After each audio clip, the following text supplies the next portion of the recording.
Hi guys, welcome back my channel. இன்றைக்கி வந்து எப்பவும் போல் டெய்லி மார்னிங் எழுந்ததுமே சமைக்க ரெடி பண்ணிக்கிட்டு இருந்தேன். ஸோ இன்னொரு பக்கம் வந்து பீட்ரூட் ஜூஸுக்கு தேவையானதுமே ரெடி பண்ணிகிட்டு இருந்தேன். இன்றைக்கி பீட்ரூட் ஜூஸில் வந்து நான் நெல்லிக்காய் வந்து ஆட் பண்ணியிருக்கேன்.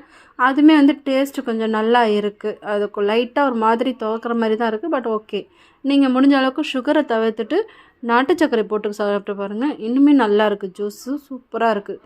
இன்றைக்கி வந்து சின்ன வெங்காயம் நான் எடுத்திருக்கேன். புளிக்குழம்பு வைக்கலாம் அப்படின்னு சொல்லிட்டு பசங்களுக்கு சின்ன வெங்காயம் பொரிச்சு முட்டை போட்ட குழம்பு செஞ்சால் ரொம்ப பிடிக்கும்.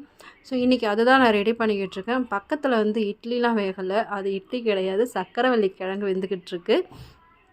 பசங்களுக்கு காலையிலே நான் ஸ்நாக்ஸ் கொடுத்து அனுப்பணும் அப்படின்றதுக்காக இன்றைக்கி சக்கரவள்ளி கிழங்கு வாங்கிட்டு வந்திருந்தாங்க ஹஸ்பண்ட். ஸோ நான் அதுவே வேக வச்சு கொடுத்துட்டேன். இன்னொன்று, சக்கரவள்ளி கிழங்குல நீங்கள் வந்து சுட சுட சக்கரவள்ளி கிழங்குல வந்து நெய்யும் சர்க்கரையும் போட்டு பிசைஞ்சு சாப்பிட்டிங்கன்னா சூப்பராக இருக்கும்.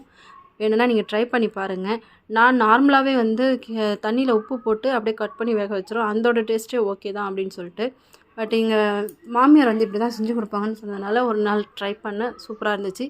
வேணா நீங்களும் இதை ட்ரை பண்ணி பாருங்கள். இன்றைக்கி மார்னிங் இப்படி தான் போயிட்டுருந்தது. தம்பிக்கும் ஜூஸ் கொடுத்தாச்சு, ஹஸ்பண்ட் எல்லாருமே குடித்தாச்சு. இன்றைக்கி டே எனக்கு இப்படி தான் போச்சு. உங்களுக்கு எப்படி போச்சு அப்படின்னு சொல்லி கமெண்ட்டில் தெரியப்படுத்துங்க. இந்த வீடியோ உங்களுக்கு பிடிச்சிருந்தா லைக் பண்ணுங்கள், ஷேர் பண்ணுங்கள், மறக்காமல் சேனலை சப்ஸ்கிரைப் பண்ணிக்கோங்க. தேங்க்ஸ் ஃபார் வாட்சிங்.